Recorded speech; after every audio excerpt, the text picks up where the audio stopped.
Friends, मैं हूं सुनील सहारे। आप सभी का सहारे क्लास पे स्वागत है।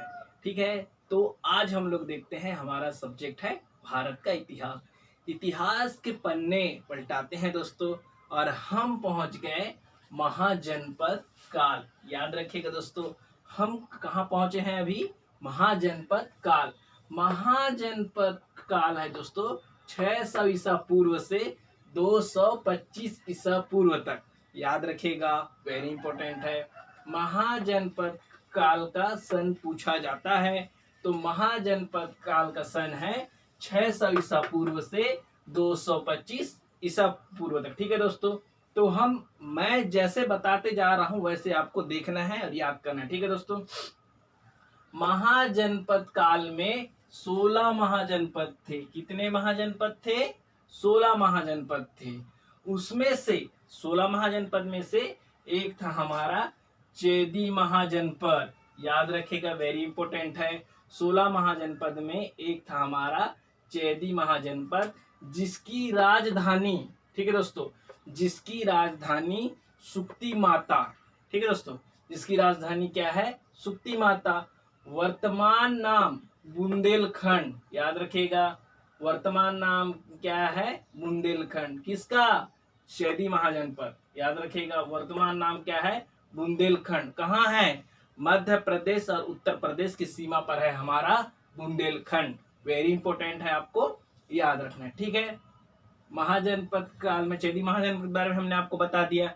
अब देखते हैं, महाजनपद काल में जैन धर्म का उदय हुआ और बौद्ध धर्म का उदय होता है। ठीक है, महाजनपद काल में जैन धर्म का उदय होता है, बौद्ध धर्म का उदय होता है। मैं जैन धर्म और बौद्ध धर्म एक साथ पढ़ाऊंगा, साथ साथ लेके। ठीक है दोस्तों, उससे क्या होता है, जो छोटे छोटे डेटा रहते हैं अपना, वो हमें आसानी से याद हो जाते हैं। ठीक है, तो हम पहले देखते हैं जैन धर्म। याद रखिएगा, जैन धर्म में महावीर स्वामी, वेरी इंपॉर्टेंट।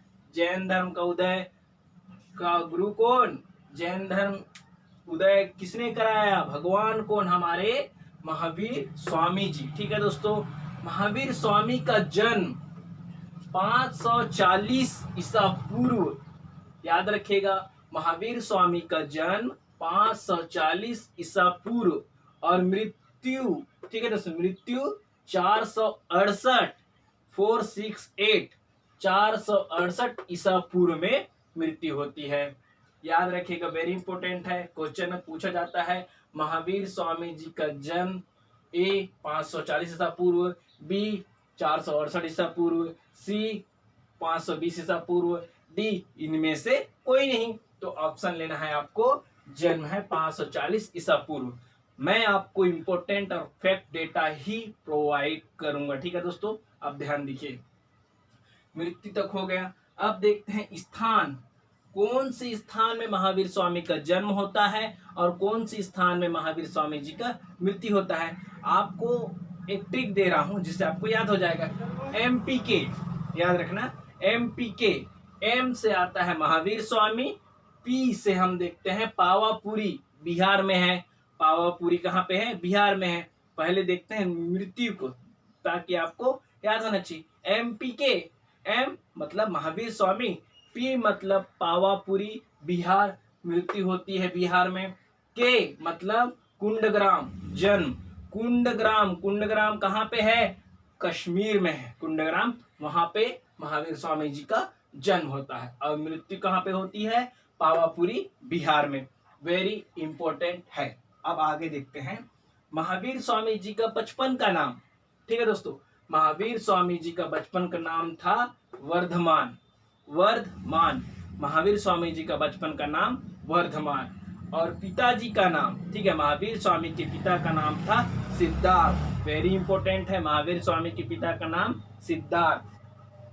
माता, माता थी त्रिशाला। ठीक है, महावीर स्वामी के माता का नाम है त्रिशाला देवनंदा, निक नेम देवनंदा बोल सकते हैं हम। माता थी त्रिशाला देवनंदा, याद रखना। महावीर स्वामी के पुत्र थे कि पुत्री, ये बात अभी तक कंफर्म नहीं हुई है, लेकिन महावीर स्वामी जी का एक पुत्र या पुत्री थी, अन्नोजा प्रिय दर्शना। अब ये पुत्र था कि पुत्री था, इसके बारे में कोई जानकारी नहीं है। ठीक है दोस्तों, महावीर स्वामी के पुत्र या पुत्री का नाम था अन्नोजा प्रिय दर्शना। वेरी इंपॉर्टेंट है, क्वेश्चन में भी आता है, याद रखिएगा। गृह त्याग, महावीर स्वामी जी घर को कब त्यागी? ग्रह, याद रखना, ग्रह मतलब घर होता है। घर को त्याग दिया, कब त्यागे? तो बोलने से है दोस्तों 30 वर्ष की उम्र में महावीर स्वामी जी ने घर को त्याग दिया। ठीक है, महावीर स्वामी जी ने 30 वर्ष की उम्र में घर को त्याग दिया। ज्ञान प्राप्ति, ज्ञान प्राप्ति, अब घर को त्याग दिया, ज्ञान प्राप्ति 12 वर्ष तपस्या के बाद, 12 वर्ष के कठिन तपस्या के बाद महावीर स्वामी जी को ज्ञान की प्राप्ति होती है। तो 30 और 12 कितना हुआ दोस्तों? 42 वर्ष। याद रखना, महावीर स्वामी जी को 42 वर्ष की उम्र में, महावीर स्वामी जी को 42 वर्ष की उम्र में ज्ञान की प्राप्ति होती है। ठीक है, अब देखते हैं ज्ञान प्राप्ति कहाँ पे ज्ञान प्राप्ति हुई है। तो वो है दोस्तों जृंभिका ग्राम। जृंभिका ग्राम में रिजुपालिका नदी के किनारे महावीर स्वामी जी को ज्ञान की प्राप्ति होती है। एक वृक्ष के नीचे बैठ के तपस्या करते हैं, वो वृक्ष का नाम है दोस्तों साल वृक्ष। साल वृक्ष के नीचे बैठ के 12 वर्ष तक जृंभिका ग्राम रिजुपालिका नदी के किनारे कठिन तपस्या करते हैं। 12 वर्ष के पश्चात उन्हें ज्ञान की प्राप्ति होती है। महावीर स्वामी जी की उम्र था 42 वर्ष। 42 वर्ष की उम्र में महावीर स्वामी जी को ज्ञान की प्राप्ति होती है। ठीक है दोस्तों, इसके आगे हम और देखेंगे। ठीक है, अब देखते हैं बौद्ध धर्म। याद रखिएगा, जैन धर्म का उदय हो गया, अब देखते हैं बौद्ध धर्म का उदय करवाते हैं। ठीक है, बौद्ध धर्म का उदय गौतम बुद्ध। याद रखिएगा, वेरी इंपॉर्टेंट है, गौतम बुद्ध। अब देखते हैं जन्म 563 ईसा पूर्व। गौतम बुद्ध जी का जन्म 563 ईसा पूर्व। मृत्यु 483 ईसा पूर्व। याद रखिएगा, मृत्यु 483 ईसा पूर्व, 483। ठीक है दोस्तों, 483 ईसा पूर्व। अब देखते हैं स्थान, कौन सी स्थान में गौतम बुद्ध जी का जन्म होता है और कौन सी स्थान में गौतम बुद्ध जी का मृत्यु होता है। तो इसका भी एक ट्रिक है दोस्तों, कुल्लू। याद रखिएगा, कुल्लू। तो हम लोग पहले यहाँ पे देखे थे मृत्यु को, तो यहाँ भी हम लोग पहले देखते हैं मृत्यु को। ठीक है दोस्तों, मृत्यु कू से कुशीनगर। कू से कुशीनगर, कुशीनगर कहाँ पे है? उत्तर प्रदेश में है। ठीक है दोस्तों, और जन्म, जन्म देखते हैं लू से लुम्बिनी। याद रखिएगा, लू से लुम्बिनी। कपिल वस्तु गणराज्य। याद रखिएगा, कपिल वस्तु गणराज्य नेपाल की तराई में गौतम बुद्ध जी का जन्म होता है। ठीक है दोस्तों, कपिल वस्तु गणराज्य नेपाल की तराई। याद रखिएगा, यहाँ तक का हो गया। अब देखते हैं गौतम बुद्ध जी का बचपन का नाम। गौतम बुद्ध जी का बचपन का नाम था दोस्तों सिद्धार्थ। याद रखिएगा, गौतम बुद्ध जी के बचपन का नाम सिद्धार्थ, जबकि महावीर स्वामी के पिताजी का नाम था सिद्धार्थ। देखना, टॉपिक अलग अलग है, नाम वही है, फैक्ट अलग अलग मैं दे रहा हूं आपको याद रखने के लिए। बचपन का नाम सिद्धार्थ, किसका? गौतम बुद्ध का। सिद्धार्थ, महावीर स्वामी के पिताजी का नाम भी सिद्धार्थ था, याद रखना। ठीक है, और गौतम बुद्ध जी के पिता का नाम सिद्धोधन। गौतम बुद्ध जी के पिता का नाम दोस्तों सिद्धोधन है। ठीक है, माता का नाम है महामाया। याद रखना दोस्तों, माता का नाम है महामाया जमाता। ठीक है, महामाया जमाता। और एक चीज मैं और आपको बता देना चाह रहा हूँ, पिता का नाम था गौतम बुद्ध जी का नाम सिद्धोधन। शाक्य कुल के थे। कौन से कुल के थे? शाक्य कुल के थे। वेरी इंपॉर्टेंट क्वेश्चन, शाक्य कुल के थे। कुल भी पूछा जाता है, तो आपको मैं यहाँ बता दूं कि सिद्धोधन शाक्य कुल के थे, याद रखना। गौतम बुद्ध जी के पुत्र का नाम, ठीक है, गौतम बुद्ध जी के पुत्र का नाम था राहुल। गौतम बुद्ध जी के पुत्र का नाम था राहुल। गौतम बुद्ध जी ने अपना गृहस्थी घर कब त्यागा? 29 वर्ष की उम्र में गौतम बुद्ध जी ने घर का त्याग किया। ठीक है, ज्ञान प्राप्ति गौतम बुद्ध जी को कब होती है? 6 वर्ष कठिन तपस्या के बाद, याद रखना, 6 वर्ष कठिन तपस्या के बाद गौतम बुद्ध जी को ज्ञान की प्राप्ति होती है। तो ये आपका 29 और 6 कितना हो गया, 35 वर्ष। 35 वर्ष की आयु में गौतम बुद्ध जी को ज्ञान की प्राप्ति हो जाती है। वेरी इंपॉर्टेंट है। ज्ञान प्राप्ति का स्थान, अब देखते हैं ज्ञान प्राप्ति का स्थान बोध गया। याद रखना दोस्तों, ज्ञान प्राप्ति का स्थान भी पूछा जाता है, इसलिए मैंने आपको बार बार बता रहा हूं। ज्ञान प्राप्ति का स्थान बोध गया, बोध गया, याद रखना। निर्जना नदी के किनारे, बोध गया ग्राम निर्जना नदी के किनारे पीपल के वृक्ष के नीचे 6 वर्ष की कठिन तपस्या के बाद गौतम बुद्ध जी को ज्ञान की प्राप्ति होती है। ठीक है, अब मैं इसके आगे और बताऊंगा। ठीक है दोस्तों, इस प्रकार आप एक बार इसको अच्छी तरह से देख लो। अब देखते हैं आगे। ठीक है, ज्ञान प्राप्ति के पश्चात, ठीक है दोस्तों, ज्ञान प्राप्ति के पश्चात अब जाएंगे प्रवचन देने। याद रखना, तो प्रथम प्रवचन एग्जाम में भी पूछा जाता है। प्रथम प्रवचन, याद रखना, प्रथम प्रवचन है वितुलाचल पर्वत। प्रथम प्रवचन कहाँ दिए, वितुलाचल पर्वत राजगृह में। याद रखना दोस्तों, वितुलाचल पर्वत राजगृह में प्रथम प्रवचन दिए। ठीक है, किसने, महावीर स्वामी ने। ठीक है दोस्तों, ज्ञान प्राप्ति के बाद महावीर स्वामी का, ज्ञान प्राप्ति के पश्चात महावीर स्वामी को किन किन नामों से जाना जाता था, यह भी इंपॉर्टेंट है। या महावीर स्वामी को ज्ञान प्राप्ति होने के बाद क्या नाम मिला, ये इंपॉर्टेंट है। तो महावीर स्वामी को केवलिन, ठीक है, केवलिन भी कहते थे और कैवल्य भी कहते थे। याद रखना, कैवल्य भी कहते थे। ठीक है, अब देखते हैं बुद्ध जी को, गौतम बुद्ध जी का प्रथम प्रवचन सारनाथ। गौतम बुद्ध जी का प्रथम प्रवचन सारनाथ में हुआ। सर्वाधिक प्रवचन, सबसे ज्यादा प्रवचन कहाँ हुआ, श्रावस्ती में। याद रखना दोस्तों, सबसे ज्यादा प्रवचन कहाँ हुआ, श्रावस्ती। ठीक है दोस्तों, ज्ञान प्राप्ति के बाद गौतम जी को, ज्ञान प्राप्ति के बाद गौतम जी को क्या कहते थे, या फिर ज्ञान प्राप्ति के बाद गौतम जी बुद्ध बन गए, इसलिए गौतम जी का नाम गौतम बुद्ध है। याद रखना, वेरी इंपॉर्टेंट है। ज्ञान प्राप्ति के बाद गौतम जी बुद्ध बन गए, गौतम बुद्ध कहलाए। ठीक है, अब देखते हैं जैन धर्म के सिद्धांत, वेरी इंपॉर्टेंट है। जैन धर्म के सिद्धांत और बौद्ध धर्म के सिद्धांत। ठीक है, जैन धर्म के सिद्धांत, जैन धर्म ने क्या सिद्धांत दिया, अनीश्वरवादी। याद रखना जी, अनीश्वरवादी। महावीर स्वामी ने सिद्धांत दिया अनीश्वरवादी, वेरी इंपॉर्टेंट। नास्तिक, अनीश्वरवादी मतलब आपको पता ही होगा, नास्तिक जो भगवान को नहीं मानता। ठीक है, आत्मवादी, वह आत्मा पे विश्वास करता था, आत्मवादी था। ठीक है, कर्म पुनर्जन्म के सिद्धांत, ठीक है, कर्म पुनर्जन्म के सिद्धांत भी दिए किसने, जैन धर्म ने। जैन धर्म ने कितने स्तंभ, 4 स्तंभ, 4 स्तंभ थे कर्म पुनर्जन्म सिद्धांत के। 4 स्तंभ, वो कौन कौन से स्तंभ थे, आस, संवर, निर्जरा, बंध, ये 4 स्तंभ है दोस्तों, वेरी इंपॉर्टेंट है। किसने दिए, जैन धर्म ने। अब देखते हैं बौद्ध धर्म।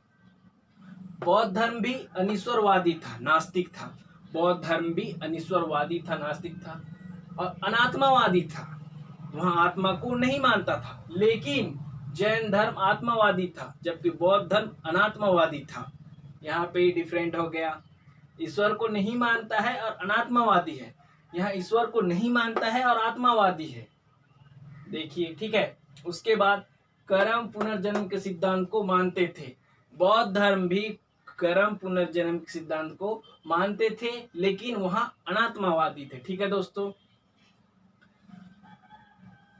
कर्म पुनर्जन्म सिद्धांत को जैन धर्म भी मानता था, कर्म पुनर्जन्म सिद्धांत को बौद्ध धर्म भी मानता था। ठीक है, अब देखते हैं त्रिरत्न, जैन धर्म के तीन रत्न। ठीक है दोस्तों, सम्यक ज्ञान,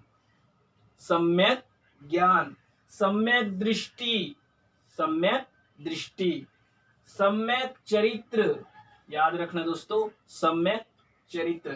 3 रत्न जैन धर्म के। सम्यक का अर्थ होता है वास्तविक, ठीक है दोस्तों, वास्तविक ज्ञान, वास्तविक दृष्टि, वास्तविक चरित्र, किसने दिया? जैन धर्म में। अब देखते हैं बौद्ध धर्म में। बौद्ध धर्म के 3 रत्न बुद्ध, धम्म, संघ, याद रखना दोस्तों, बौद्ध धर्म के 3 रत्न हैं बुद्ध, धम्म, संघ, ठीक है। अब देखते हैं जैन धर्म ने 5 महाव्रत दिया। जैन धर्म ने 5 महाव्रत दिया, ठीक है दोस्तों। वो कौन कौन से हैं 5 महाव्रत? वो है सत्य, याद रखना दोस्तों, सत्य, अहिंसा, अस्तेय, अस्तेय मतलब होता है चोरी नहीं करना, अस्तेय का मतलब होता है दोस्तों चोरी नहीं करना। उसके बाद दिया अपरिग्रह, अपरिग्रह का मतलब होता है जरूरत से ज्यादा धन नहीं रखना, ठीक है दोस्तों। और उसके बाद लास्ट व्रत था जैन धर्म का ब्रह्मचर्य व्रत भी जैन धर्म ने दिया है। इस प्रकार 5 महाव्रत किसने दिया? जैन धर्म ने दिया। और बौद्ध धर्म ने 4 आर्य व्रत दिए, ठीक है दोस्तों। जैन धर्म ने 4 आर्य व्रत दिए। वो कौन कौन से हैं? स्वयं दुखम, स्वयं दुखम, दुख समुदाय, दुख निरोध, दुख निरोध मार्ग, इस प्रकार 4 आर्य व्रत दिए, ठीक है दोस्तों। और बौद्ध धर्म ने और, ठीक है, सिद्धांत दिए हैं, उसको हम अब आगे देखते हैं, ठीक है दोस्तों। और उसके बाद बौद्ध धर्म ने और सिद्धांत दिए जिसको हम आगे देखेंगे। ठीक उसी प्रकार जैन धर्म के सिद्धांत में भी कुछ इंपॉर्टेंट फैक्ट बचा है जिसको हम अब आगे देखते हैं। आप लोग एक बार इसको देख लीजिए।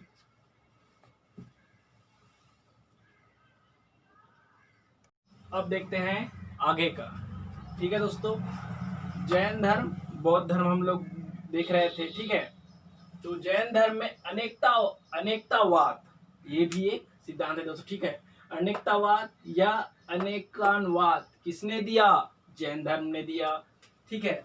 संयादवाद या सापेक्षमावाद किसने दिया?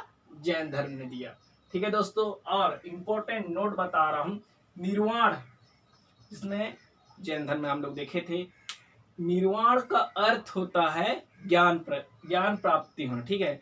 निर्वाण का अर्थ होता है जैन धर्म में ज्ञान प्राप्त करना या ज्ञान प्राप्त होना, उसको बोलते हैं निर्वाण, ठीक है दोस्तों। अब देखते हैं बौद्ध धर्म में। गौतम बुद्ध जी ने अष्टांगिक मार्ग दिया। क्या मार्ग दिया दोस्तों? अष्टांगिक मार्ग। अष्टांगिक मार्ग में है सम्यक स्मृति, सम्यक स्मृति, सम्यक दृष्टि, सम्यक वाणी, सम्यक संकल्प, किसने दिया? गौतम बुद्ध जी ने दिया। मध्य मार्ग, अष्टांगिक मार्ग के बाद बौद्ध धर्म में मध्य मार्ग, याद रखने का वेरी इंपॉर्टेंट है, मध्य मार्ग जी दिए, ठीक है। मध्य मार्ग दिए किसने? गौतम बुद्ध जी ने मध्य मार्ग दिए। मध्य मार्ग में आते हैं सम्यक व्यायाम, सम्यक व्यायाम, याद रखना, सम्यक कर्मण, ठीक है दोस्तों, सम्यक आजीवन, सम्यक समाधि, किसने दिया? किसने दिया? गौतम बुद्ध जी ने दिया, ठीक है दोस्तों। क्षणिकवाद, very important IMP question, note करके रख लो। क्षणिकवाद गौतम बुद्ध जी ने दिया। क्षणिकवाद का प्रतिपादन गौतम बुद्ध जी ने दिया। इसमें निर्वाण का अर्थ मोक्ष प्राप्त करना होता है, और जबकि ठीक है दोस्तों, निर्वाण का अर्थ ज्ञान प्राप्ति जैन धर्म में होता है, और बौद्ध धर्म में निर्वाण का अर्थ मोक्ष प्राप्त करना होता है।